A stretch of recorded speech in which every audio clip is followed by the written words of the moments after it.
Hello, planet Earth. It's your host, BiggestRayRay. We're doing another self-quarantine live stream coming at you live from Broken Arrow, Oklahoma. I tell you what, I talk about the weather just about every day we do one of these. And it's crazy to me how in less than 24 hours, we had about a 25-degree change in temperature. It's good for me because it went down. The temperature lowered. That makes me happy because I don't like it when it's 90 plus degrees outside. So, but I tell you, we're having a great day. I'm glad that you guys are here. I'm glad everybody's tuning in. I have another special guest lined up today. He's another personal friend of mine. He's a local business owner and recently got into making YouTube videos to help promote his expertise in his field. Very intelligent individual, a very strong guy, super strong guy. We actually go to the gym together.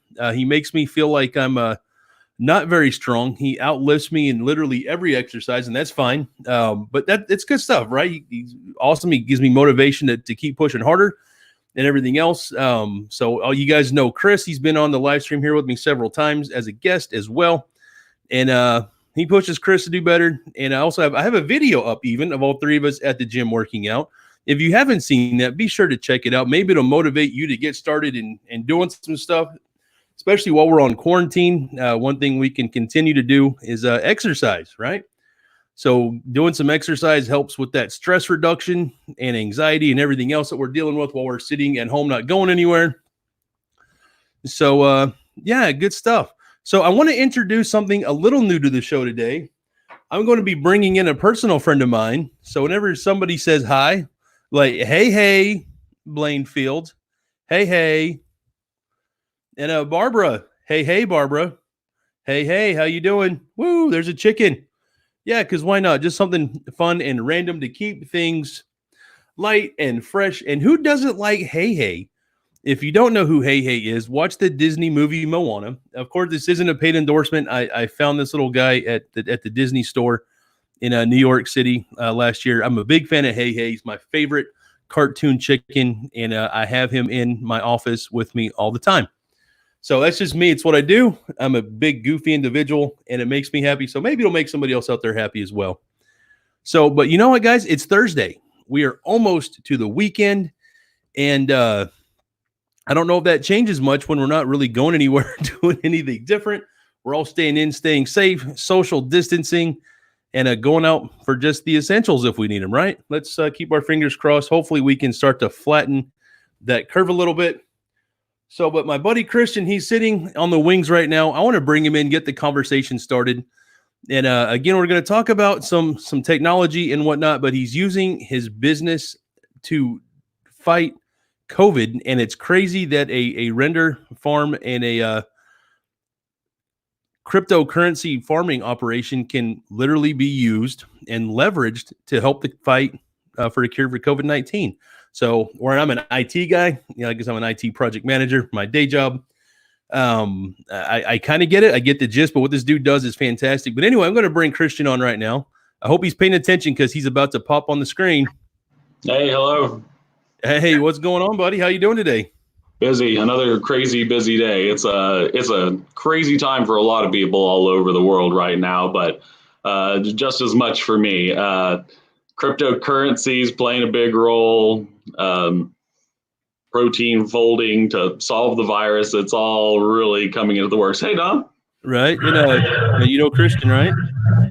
Yeah. Yeah. So she loves to just kind of pop in my office at random. Oh, don't squeeze too hard, honey. That's where I have to breathe.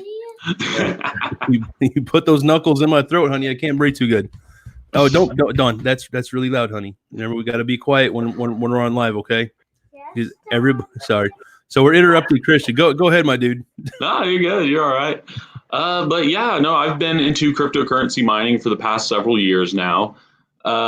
Lately, we sort of branched off into other businesses because the hardware for cryptocurrency mining favors other applications as well, such as 3D rendering and most recently protein folding. So basically breaking down a virus, like running simulations on what it looks like on a molecular level and finding druggable sites on the virus itself.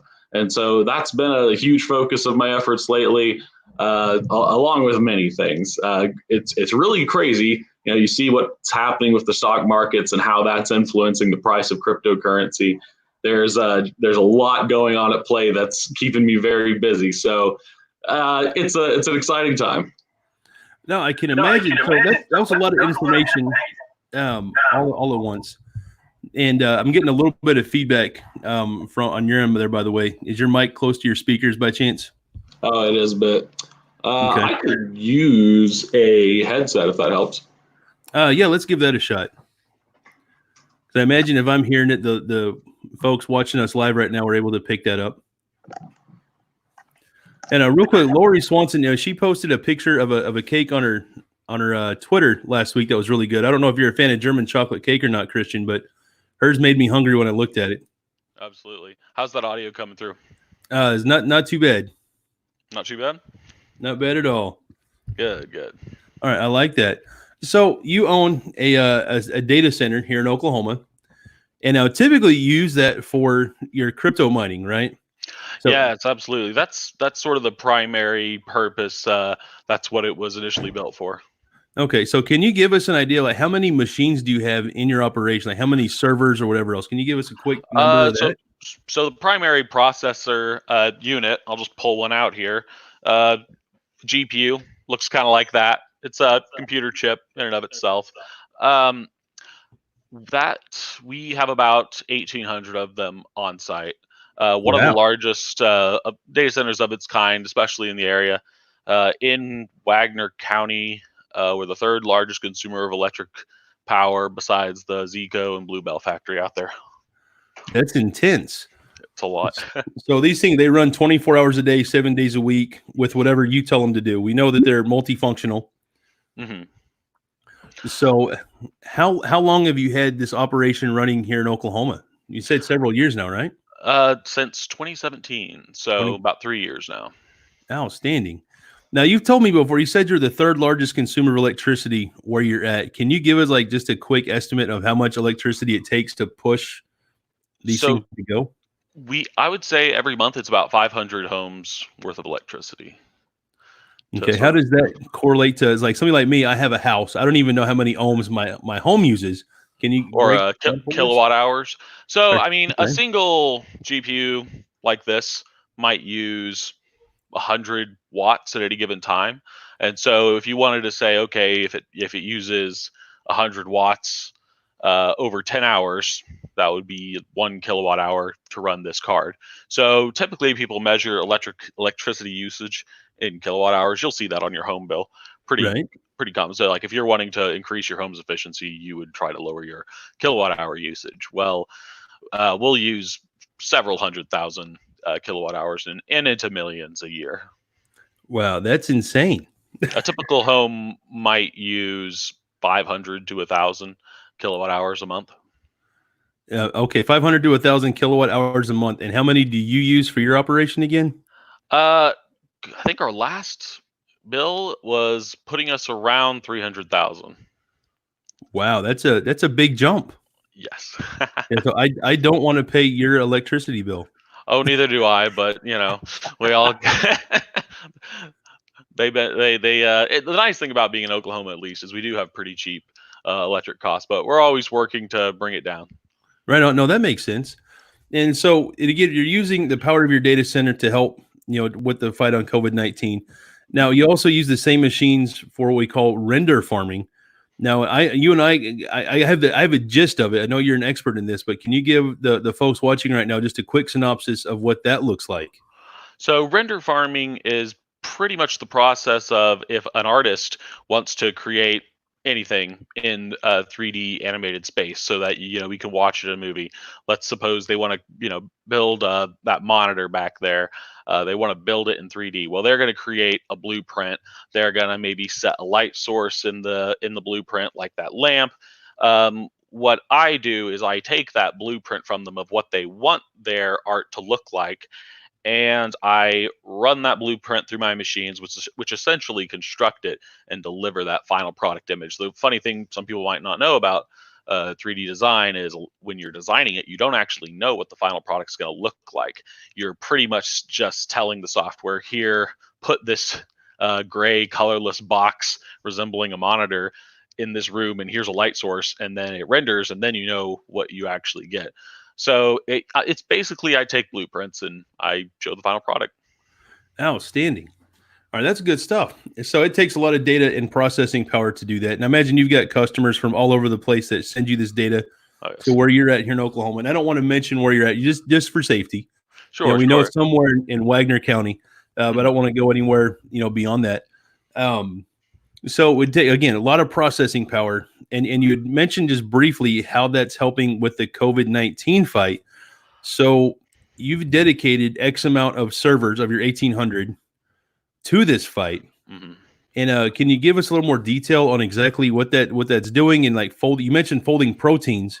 Yeah. So a really great basically the group we're affiliated with who's doing this, they're called Folding at Home. They are they're basically a research institute backed by Washington University and Stanford, who they run simulations on what these viruses look like on a molecular level. And basically, in order to do that, they need data centers like myself to pitch in processing power. Currently, we're putting about 100 of our 1,800 processors on that, just because it is pro bono. I'm not paid to do it. It's pretty much me donating those machines to that cause. It was pretty wild looking at the leaderboards. I believe we're ahead of Hewlett Packard and Google in terms of like the processing power we've contributed, even though it's a fraction of what we could be throwing at it. But yeah, we've been doing that for just the past few weeks since things have really started to ramp up and get crazy. Yeah, it basically gives the researchers an idea of what the proteins look like at a molecular level, so they can have a better understanding of how to treat that virus and how to develop drugs for it. Well, so to me, it sounds like they have an image of the virus to some extent, and they're taking a protein and they're thinking this protein, whatever it's called, protein A, will kill COVID-19. And they're folding these or trying to find exactly what protein or what variant of that protein would actually fight and kill the virus. Right. And it may take hundreds of millions of tries or whatever to find that. And of course, the more processing power, the more simulations they can run. I'm assuming is that accurate at all? That's about right. There's just you can think of it like a chess game, and you can think of every time I run a single simulation, it's like a single chess game.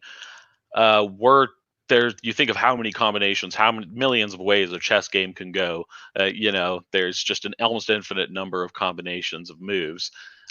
So it's pretty much running a simulation like that to figure out what is the best way we defeat this opponent. Gotcha. That's a fantastic way to do that. Can you give us an idea of like how many calculations an hour you're able to process with that? I would say like that. They send us jobs primarily in what they call working units, and we'll do, several thousand of those every day. But each working unit is a simulation. I believe we've done around 13,000 of them so far. Each one requires three high-end processors to be working at it for several hours before it derives a result. Wow. That's intense. I didn't realize it was that intense. It's a lot of work, and it's a lot of data moving constantly. I mean, the files are just gigabytes in size as they come in, and yeah, we're kind of doing the best we can. It's kind of exciting just to be a part, and I'm really happy that I can help out in some way. Obviously everyone's been affected by this, and I was just excited to learn that there was something I could do and something I could throw my hat in. No, there you go. Well, thank you so much for doing that. It makes my day to know that there's folks out there like yourself who are using what you have to make a difference in this. Yesterday I had my friend on. Her name's Whitney, also a resident of Oklahoma. She has a good sized audience on YouTube, around 135,000 folks, and she does sewing tutorials. But she's put most of her video stuff on hold and is making masks for people, and not for people, for a medical facility here in Oklahoma. They reached out to her and asked for help, and she's just making hundreds and hundreds of these masks, just like you, pro bono, and is giving them out. Yeah, it's been really interesting to see. I guess there's like some 3D printed mask templates, and I used to be into 3D printing, so it's really cool to see all these different 3D print shops and maker labs and just I don't know tinkerers, they're all kind of contributing in towards this effort. It's always great to see people come together like this. I kind of saw it in Las Vegas after they had that shooting happen. Just seeing this incredible outpouring from the community. It obviously the situation is unfortunate. You don't ever want to see things like this happen, but there's silver linings to be gleaned from it. No, absolutely. There's always those. We've talked about it on the show here more than once. There's always those people, and they tend to get the spotlight, but the scammers and folks that are out to take advantage of a situation like this. But humanity really shows itself in a good way in times like these, and I think that gives us all hope and inspiration for a better tomorrow. It does for me anyway. It's like, man, that's pretty awesome. Somebody just stepping up like that, making a difference. That pushes me to want to be better anyway. Oh, absolutely. I'm really glad that the ability to help is just becoming more and more attainable by just everyday people.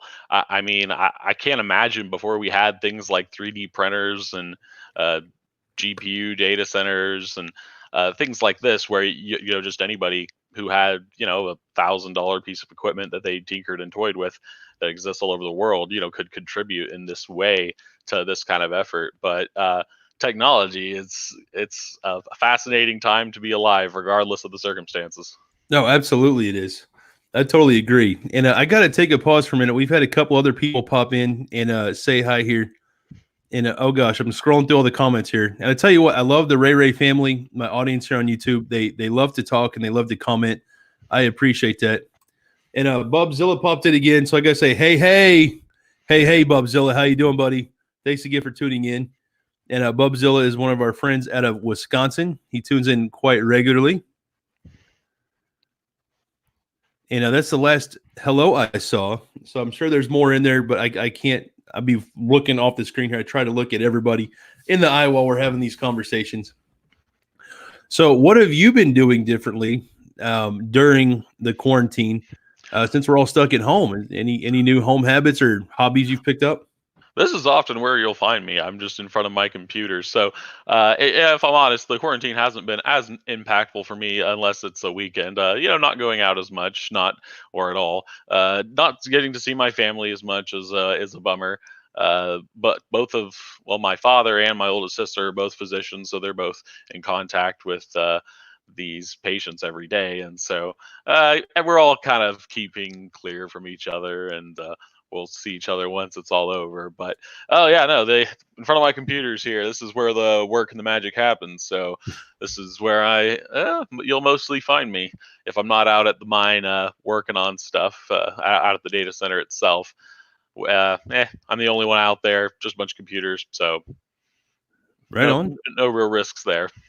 I know, right? Now, I know it's been different. No, we normally see each other several times a week, and I haven't seen you in at least 3 weeks now, maybe going on a month, and it's borderline depressing. It's like, man, I haven't seen my friends except, like this. It's been a minute. I'm mostly bummed out about the gym being closed. We were really getting on a roll there. We're getting our workouts in. I know, right? So yeah, but it's all good, man. We'll get back there, and so I'm looking forward to that. And my friend Mike here says howdy. So hey, Mike, how you doing, buddy? We got our little hey here saying hi to everybody as they come on. This is so random. Why do I have a chicken? There's something fundamentally wrong with me, I think, man. No, not at all. We all need some chicken in our life. Absolutely, we do. Everything tastes like chicken for a reason. Yeah, because it's awesome. I feel bad for people that don't eat chicken. I really do. So we talked about chicken, and what's your favorite chicken dish, Christian? Man, let's see. Oh, growing up, this isn't a very politically correct named dish. But when we were growing up, we had this chicken dish my mom made that my dad would eat so much of that we thought he would die. So they called it suicide chicken. Wow. But I think they renamed. We recently renamed it. It is now called Poppy's chicken, and it's like Poppy's chicken, okay. cream cheese layered with no, chopped up chicken layered with cream cheese layered with Ritz crackers and poppy seed butter. It's pretty wild. Wow, that sounds fantastic. I love this. Today, food talk is early. The conversation always steers somehow to food. It's just how it makes me happy, and it's one of those things that brings people together. Yes, it's a funny thing, man. So I got to tell you this story. I think you could probably relate to this. I was on a project, for the company I work for now. I was in Minneapolis, Minnesota, which is one of the most richly diverse cities in the U.S.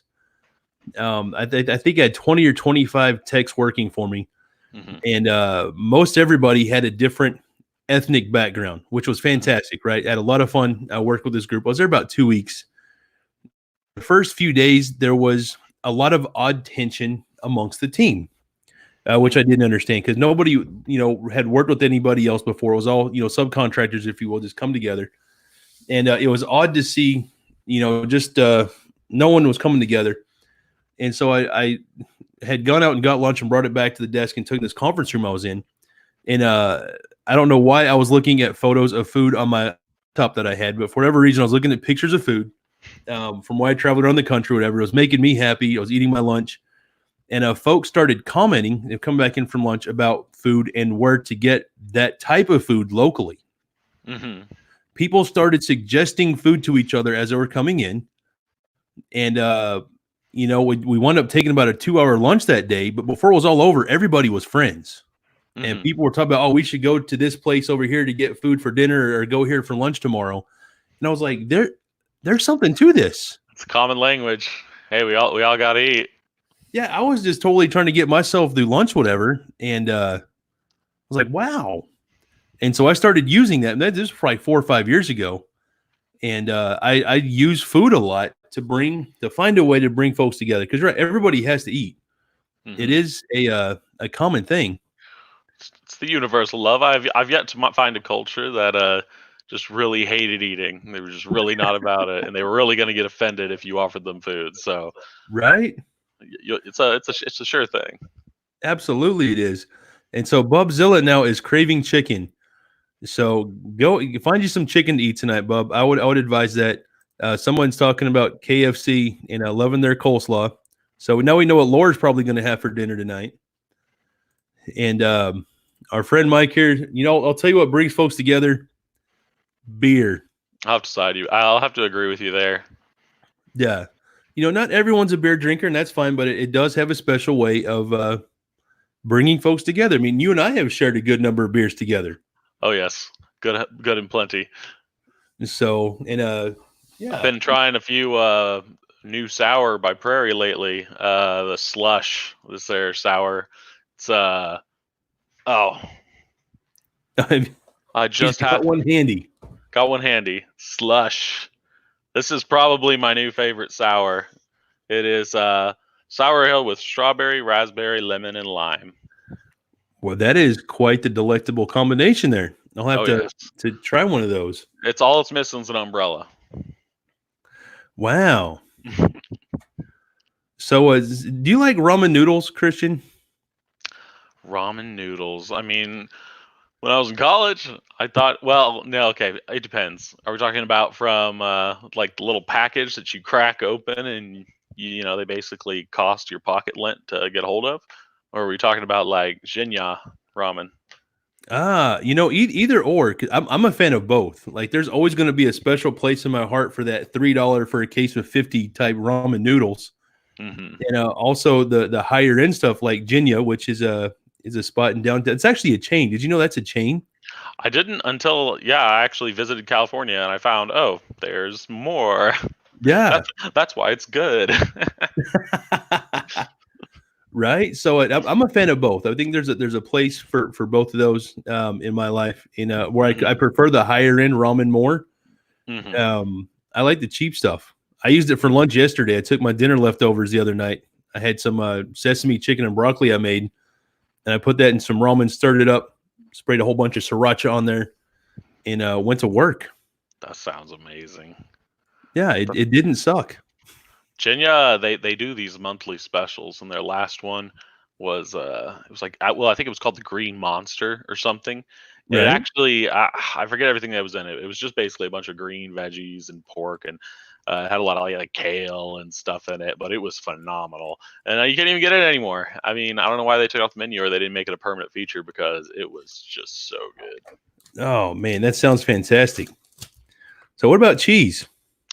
Cheese. Fried pimento cheese. Oh, when the Tulsa Chamber opens back up, it's right over by Press Club. It's up for only $10, I think, which might sound like a lot for an appetizer, but for what you get, they have this fried pimento cheese and they serve it on a bed of jalapeno jelly, and it is just unbelievably amazing. Wow. That sounds fantastic. It takes them a minute to prepare it, so I bet. settle in for a few drinks if you're gonna go. Right on. Don, you want some cheese?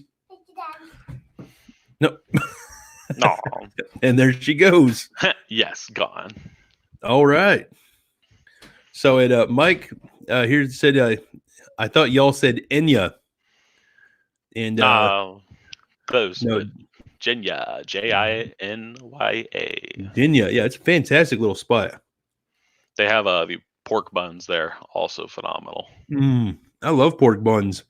I do. I found some a few weeks ago. I went to the big Asian market here in Tulsa called Namhai, and you can buy big bags of these things frozen and just steam them at your house. And it's not as good as fresh, no doubt. They're really good. Yeah. Huh. Do you put those in like a pressure cooker or something, or what? No, I've got a little pot that has a rack that goes in the bottom. I just put a little bit of water in the bottom, put a lid on it, and just turn it on high enough that the water simmers and just let it steam. What a world. I got to get me some of that. Yes. So I probably have more cooking stuff in my kitchen than I need, but I find a way to use all of it. So, hey, you always got something for that special occasion. Absolutely right. So I had a question. I was about to say it and I just lost it. Have you ever done that? All the time. Every day. Oh my gosh. Wow. I just totally blanked myself out. I called someone earlier today. I was about computers or something, some question related to that. And I just called him. I was like, hey, hello, how you doing? And then I forgot absolutely everything about why I had just called. Wow. All right. So since I have no idea what the heck I was going to say, I'm just going to turn here to a comment. We have a very popular dish, a special kind of pasta called spatzel with a cream sauce and a lot of cheese and fried onions. So that sounds like a German dish I've had. You get some spatzel. I usually see something like that, I think, with potatoes or maybe some meat in it. You tell us a little bit more about that, JJ? I mean, now I want spatzel and like a big Wiener Schnitzel and maybe a good. Where do you get great German food in Tulsa? Margaret's Restaurant. Where's that at? 51st and Sheridan in the Farm Shopping Complex. Okay. I'm going to have to give it a go at some point. Oh, yes. Going in on a Friday night, they have a live band, and everybody's in there with their big steins. And they sing in German. I have no idea what they're saying, but I love the atmosphere. The food is ridiculous. And it's a great time. I'm going to give it a go. I love We need to German. go. Yes, we should go together. We absolutely should, dude. Once all this craziness is over with. Right? So look at this guy here. According to 23andMe, I'm 85% German. Huh. He is a lot German. I think my grandfather was German, like pure blood German. I think I ended up being something like 40% German by the time it was all said and done. So lots and lots of German. Like I said, even your I mean, last name there to me appears to be very German. Yeah, we gotta go get them Krots. I mean, Right? that's what it is. He's about as German as it gets. Right. Hey, Dawn, someone said hi to you. Hi. It was Laura. Can you say hi, Laura? Hi, Laura. Here, why don't you pop up where she can see you say hi, you goofy? Okay. She's got herself wedged between my back and the chair here. Just find herself a nook. It's like I'm Nope. hanging out. Oh, there she is. Hey, Don. Hi. Yay. Now, our friend Jessica here has popped on. So we got to get hey. Hey, Jessica, how are you doing today? Woo, random chicken. That's hey. I know. That's what I said, you goofy. It's hey. So my mom told me I'm half German, half Irish, and half Pennsylvania Dutch or Amish. Clearly, she had no idea. This is why we have DNA tests. Yes. I was always told I was half German, half Texan. Half Texan. All right. Because that's a country to some people. Yep. Oh, yes. To people from Texas. Yes. So a whole nationality. Right. So dead equals climbing gym. Pretty much, huh, kiddo? Uh-huh. Oh, baby, don't. That's my throat, baby. I need that to breathe. Remember? She has no idea about that. Unless, do you? Oh my goodness.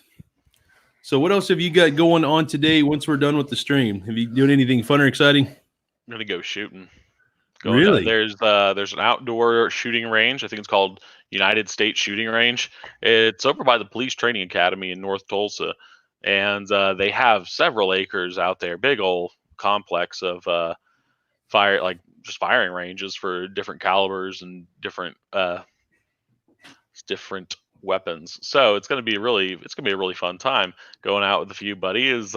Staying safe. We'll be 6 feet apart at all times, I'm sure. And outdoors. So I was glad to see that there was at least one fun activity we could go out and do on this beautiful day. Oh, it was gorgeous out. Perfect weather. Mm-hmm. A nice change from what we had yesterday, which was just brutal hot. Unseasonably warm, even for us here in Oklahoma. So an outdoor, it's been years since I've been to an outdoor gun range. So I imagine there's not like lanes or anything like that that's going to force you to stand too close together. I mean, you could probably be 10 or 12 feet apart if you had to be, I'm assuming, right? Oh, easily. They have a lot of stalls where you can, sit down or you stand under a covering, but very easy to keep your distance. Right on. And I'm surprised a spot like that is still open through this. I didn't know if they would be considered essential or not. I wonder how they're doing that. It must be because they're basically, it could almost be classified as a park. If you look at it, it's basically a bunch of wide open ground that has the occasional awning that you get under to shoot. So I'm glad that it is staying open. I bet. It doesn't seem like it represents much of a risk. So yeah, if it's open air, it's got to be a lot safer than going to one of the tier 1 retailers right now with 150 people inside. Half people aren't wearing masks. They're not social distancing when you go in. Well, you have hardware stores that are staying open, so I guess they're deemed essential. Oh yeah, I guess once you call a liquor store essential, there's so many other things that can come into play. Yeah, this is essential, and I hope YouTube doesn't flag me. This is not a danger knife. This is I'm cutting my cheese knife because we have to eat safely, Christian. Danger, Mr. Roberts. So no, I'm kind of jealous. I love going to the range, and it's good therapy. It's good to practice. If you're going to have anything like that, you got to be responsible and know how to operate it and correctly and safely. So. Yeah, I haven't gone out and actually operated mine in, I would say, well over a year. And so getting a little rusty. I figure I might as well shake it off a bit. No, absolutely. I was hoping you'd be able to come out sometime and we got to show off some of your toys. Oh, gosh. So, I definitely need to pull a thing or two out and take it out to the range. So it's been a good while since I've been myself. So let's see. Oh, we need to open salons. Those are essential. So I'm thinking I need some beautification, Christian. I need some help. Like I'm terrible at trimming my facial hair, so I pay to have somebody do that for me. and I need this is way too much for me, my dude. How are you doing with that? I mean, I'm hanging in there. I could go for a haircut for myself. I like to keep it pretty clean cut. I guess I don't have to worry about the beard because I can't grow a beard. Oh man, Solves it for me. right there you go. So what I got to see this right here. The meteorologist said someone may be outside and the sun will be shining and suddenly it will be whiteout snow. Then a few minutes later, back to sun. That's literally how he described it. Huh.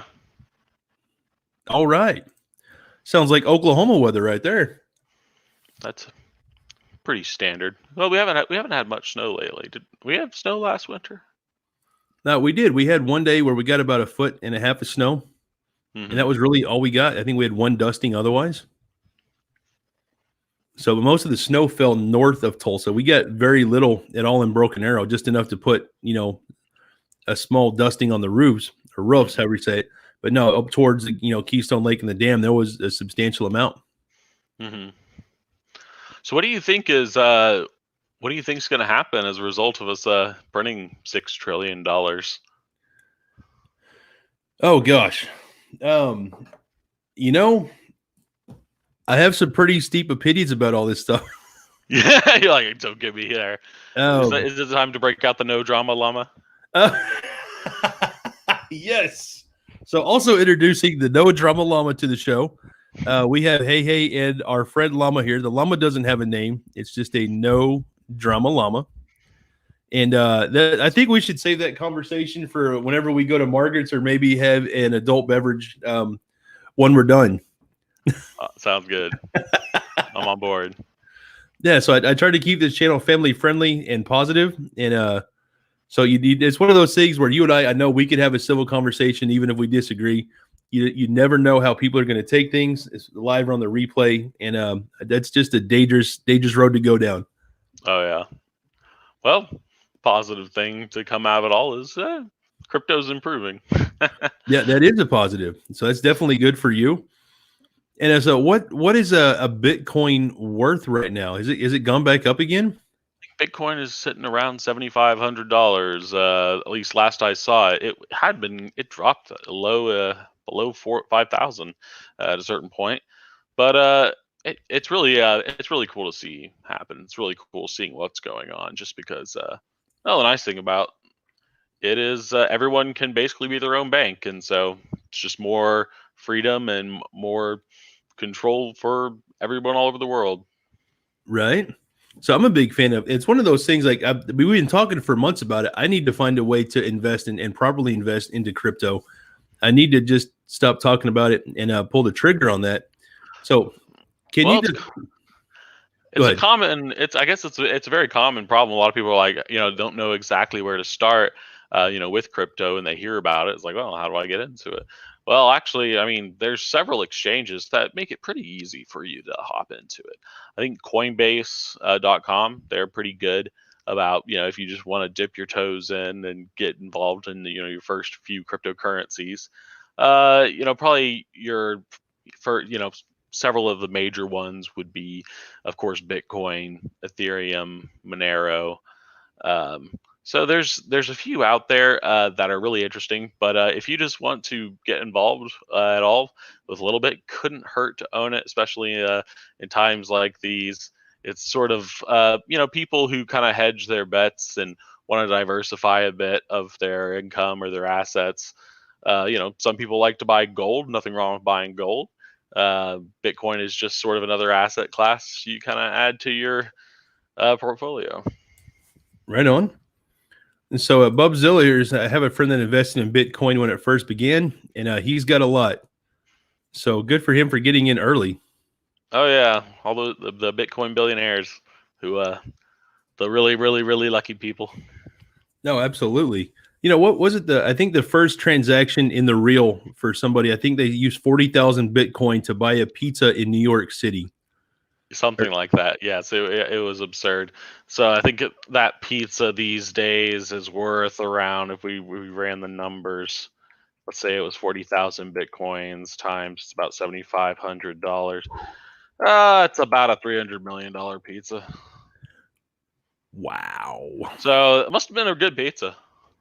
I certainly hope so. You know, the best pizza I've had in my life has come from New York. No surprise there. I love visiting New York, if nothing else, for the pizza. Any But particular place? you know, sadly, a lot of the spots I've been to, I don't remember the names of. One of the last ones I visited on Long Island, I want to say it was called Frattoni's. Mm-hmm. Of course, there's Ray's Original, and you can find those all over the 5 boroughs. And they make a good pie. Mm-hmm. And not because it shares a name with me, but they make really good pizza. Mm-hmm. But I'm a big fan of the local mom and pop spots that aren't as touristy, if you will. Those have been some of the better finds for me. My last trip to Long Island, I had a trip about 3 hours away from my hotel room, and I knew I was going to be on a highway for a while, going through a lot of little towns, heading back west, in towards the city. And I'm like, I know eventually I'm going to find a strip mall with a pizzeria, and I'm going to go there and eat. And I did, and it was probably my top 5 best slices of pie I've ever had in my life.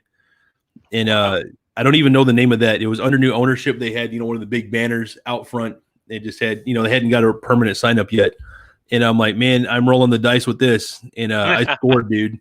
Oh, This is a little sketchy, but hey, sometimes you win. Yes. So I was glad for that. As far as local pizza, I have to give it to Andolini's.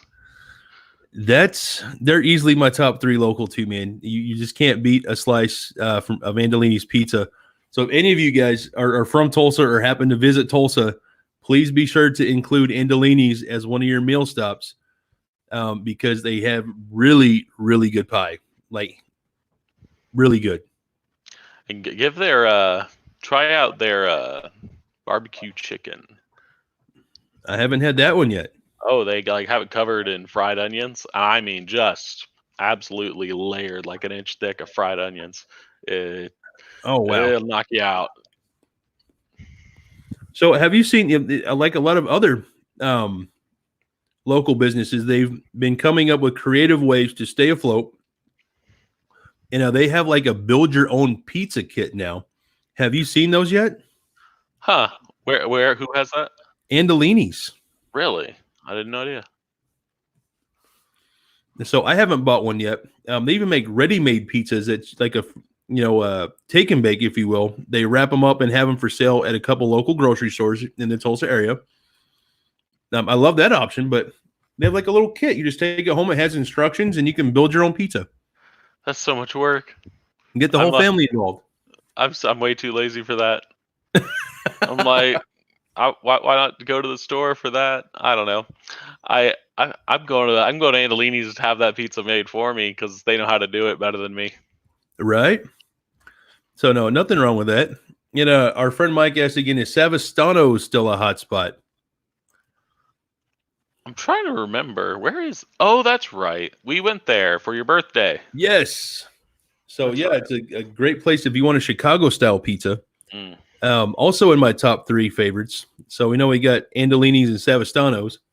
And I would probably put Savastano's as my number 1, Andolini's as number 2. And I'm a huge fan of Hideaway. Another Oklahoma, they're a big chain in Oklahoma, but I think they've got some really amazing pizza options. It's been a hot minute since I've been to Hideaways. Yeah. There used to be a place called Umberto's. You ever go there? I have been to Umberto's. So they've got the big New York style slices there.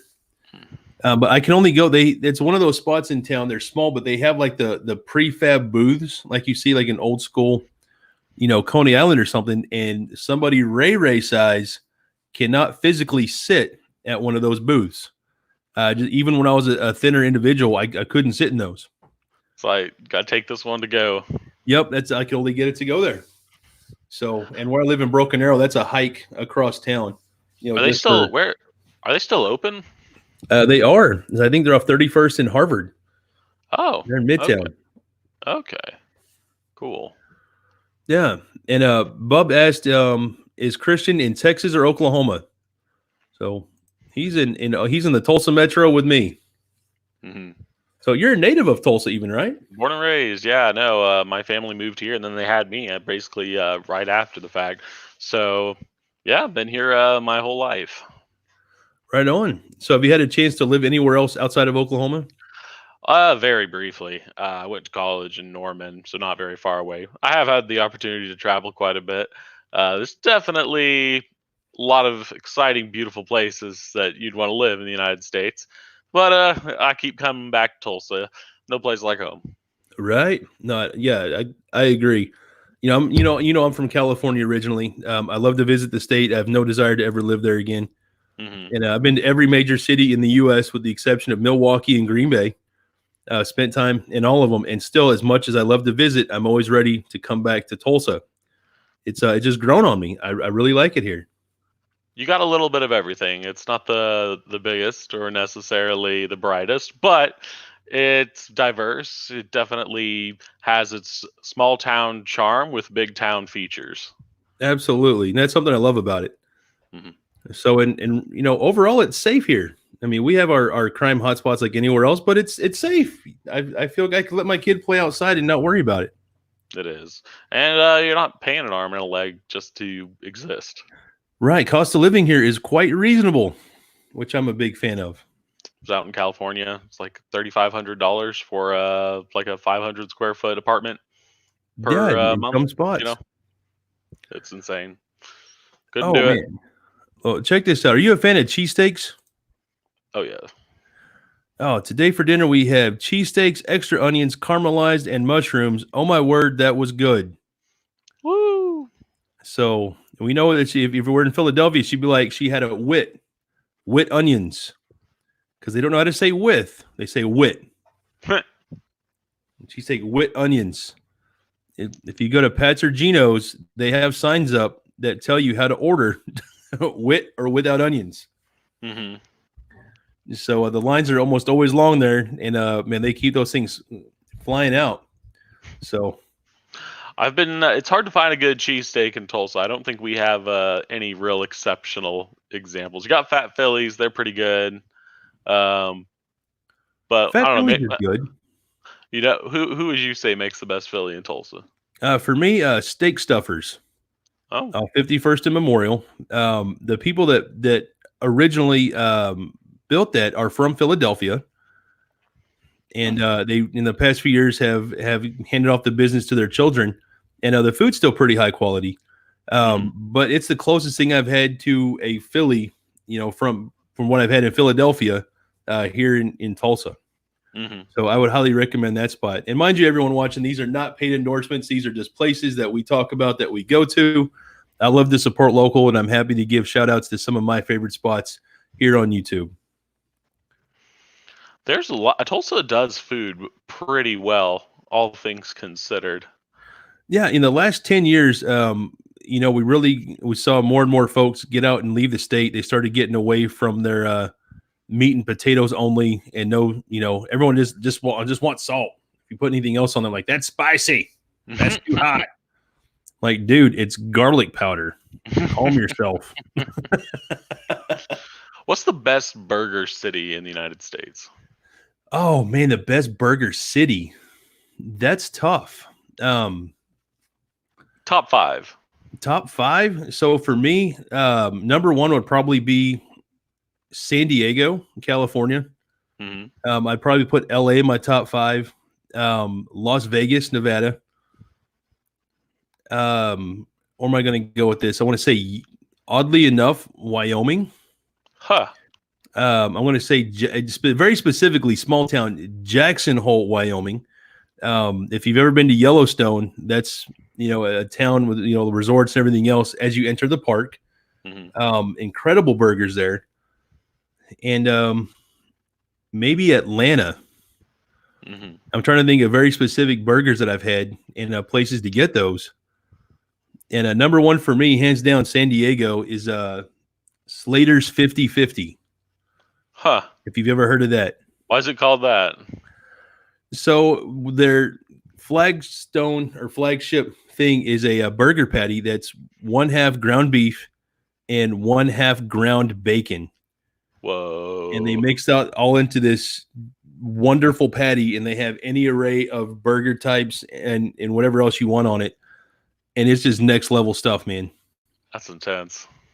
Yeah. So of all the burgers I've been to, hundreds of burgers around the U.S., that's my favorite. Only had the opportunity to be in San Diego one time so far, but sounds like I'm gonna have to make another trip. Yes. So in the originals in San Diego, they've got several others now. One of the last times I was in California, I found one in Pasadena, which is a town I know you're familiar with. Oh, yeah. So depending on where you're at in LA, they or the LA San Diego metros, I guess there's some distance there.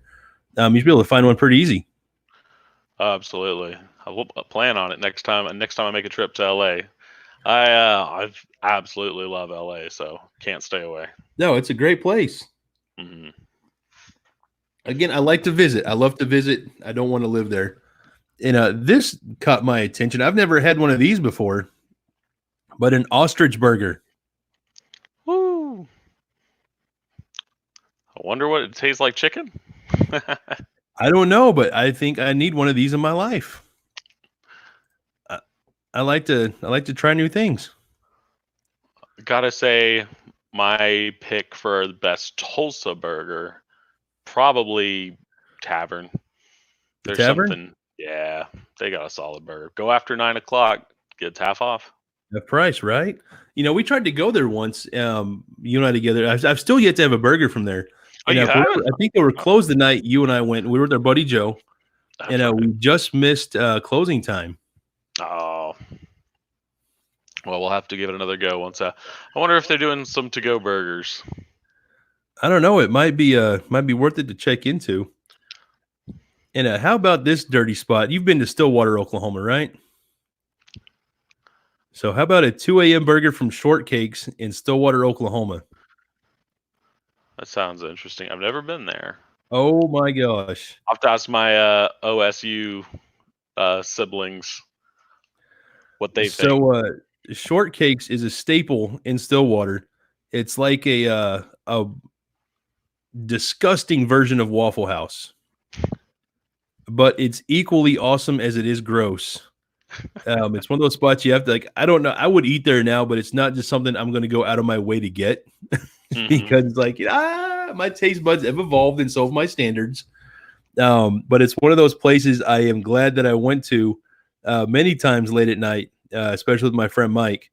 So yeah, we have a lot of memories at Shortcakes, and any number of interesting individuals that wandered in there in the wee hours. Mm-hmm. It's one of those spots. Oh, I hear you. I hear you. And our friend Stephanie says burgers from the tavern are awesome. Also, Prime. I don't know how long Prime has been around exactly, but have you had a burger from Prime? No, it's another spot in downtown I need to get to. I haven't made it there myself yet. So Mondays and Tuesdays, their bar menu is half off.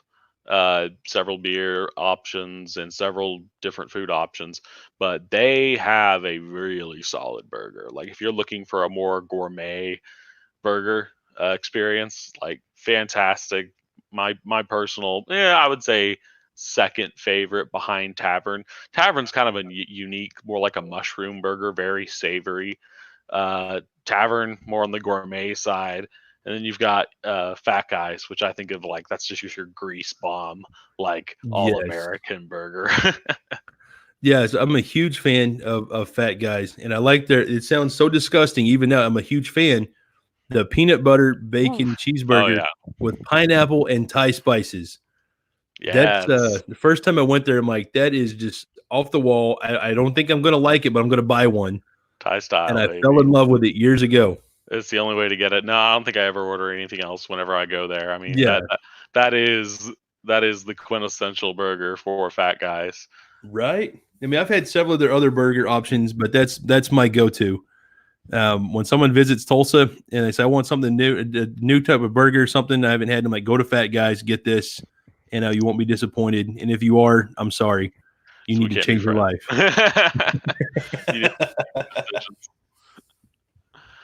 No, there's something like you don't think about bacon and peanut butter going together, or pineapple, yeah. But it's really weird. They also have the different ketchup flavors. They have the strawberry ketchup and a wasabi flavored ketchup. Those are fantastic. All kinds of really unique tastes and things you would not really anticipate working, but they do. But they do. Mm. They do work. They're about as good as a Babel cheese. Have you ever had a Babel cheese? I've never. Oh man, they're like these little cheeses. And I took the wrapper off already, but each one is got this wax wrapping around it. And you get to open your cheese like an Easter egg. Woo! Fancy. Yeah.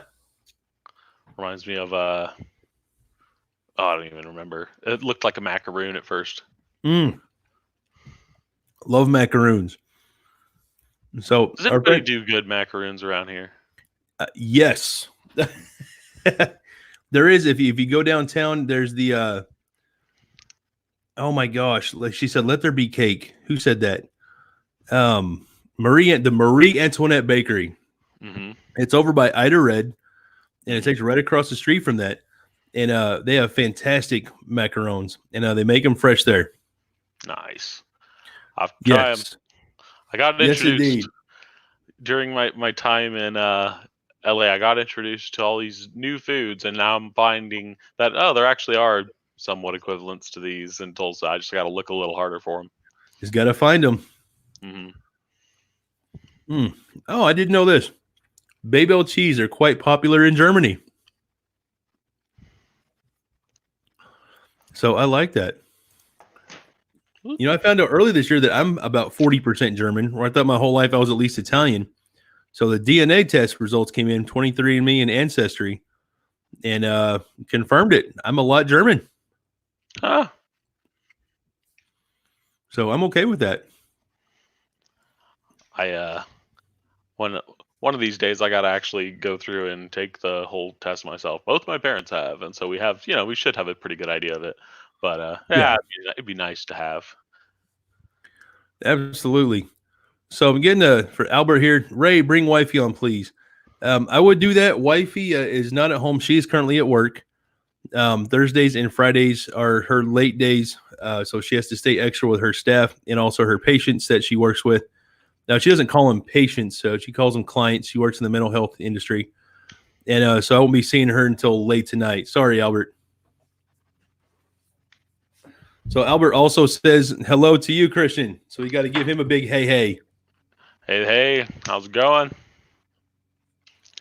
That's so cheesy. I feel weird doing that. I should stop. No, keep going. Never. And so Mike is like, I want to see Ray in Lederhosen. That would be a massive, massive set of Lederhosen if I could find those. I'd probably have to get them custom ordered. You come out to October Fest last year, Ray? I missed last year. I was not able to make it. I was very sad. Yeah. We're going to have to go this year. Yes. You got to bust out those Lederhosen. Right? So, I hear the kiddo coming in again. I don't see her yet. Oh, there she is. What are you doing, Dawn? I don't know. You don't know what you're doing? I don't know what you're doing either. So Albert asked what the topic of the day is. We'll give him just a quick, maybe there's some people that tuned in while we had already got on the topic of food and our favorite things to eat, Christian. You want to give him just a quick synopsis of what you do and the contribution you've made to COVID-19 battle? Oh, sure. Well, I just own a data center here in Oklahoma, and pretty much the virus has necessitated thousands of computers to be working on simulations to figure out how do we drug and cure coronavirus. So I've been involved with that process, and we've been working on it for about 2 weeks now. Did a little bit on Fox 23 News about it. You can check that out on my YouTube channel, Miner Maker, if you're curious, and for a little bit more on that. But besides that, I've just been in cryptocurrency and render farming. Right on. And so on the top, I should have mentioned this before, and I may have at the beginning of the stream, but you can find links to Christian's YouTube channel in the description of this live stream down below, and also his corporate website if you're interested or know someone interested in having some render farming done or other supercomputing needs. I hope I said that right. Hey, render farming, and that's pretty much where it's at. Also, if you want to help out for the folding at home, the protein folding for the coronavirus, we do have a contribution page set up there. Outstanding. Right on, Christian. So we're rolling right up on an hour right now. Normally cut the stream off at about an hour. So I want to say thank you so much for taking the time out of your busy day to have a conversation with myself and the Ray family and anyone else who's tuning in. So thanks again, my friend. I look forward to seeing you in person soon. We'll have to hang out. And until then, have a good afternoon, man. I appreciate you. Absolutely. Thanks for having me on. Yes, sir. Take it easy. See you, Don. Bye. All right, guys. So thank you so much for tuning in today. I appreciate y'all being here. Dawn appreciates you being here. Goofy little kiddo that she is. I just be here with my pal, Daddy. Okay. Oh, no, that's my throat, baby. Don't squeeze too hard. I have to breathe. You silly kiddo. I do. I have to breathe. I don't breathe. I'm trying. Yes, you do. You always breathe, you silly head. So, but anyway, guys, thank you so much again for tuning in. I appreciate you being here. So we've got a lot of things we have to do at the Ray house today after the stream is over. So if you're in the Ray family, you're probably sick to death of hearing me say it. I say it every video, every live stream. I love you guys. I appreciate y'all being here. I love the conversation that y'all have in the comments, talking with each other and whatnot. That means the world to me. Please be sure to give this video a thumbs up if you haven't already. Share this with your friends and family so they can catch the replay. Invite them to come on. We go live 4 p.m. Central Standard Time daily through this quarantine. Let's reach out to as many folks as we possibly can. So please share this out. And have a great rest of the day. If you're brand new to this channel, I would love to invite you into the Ray family. Go ahead and smash that red subscribe button. And be sure to hit the notification bell so you get a pop-up every time I post a new video. And remember to be biggest. Be what makes somebody else's day great. We can change the world with some positivity. So have a great night, guys. See ya. See ya, too. All right, say bye, Dawn.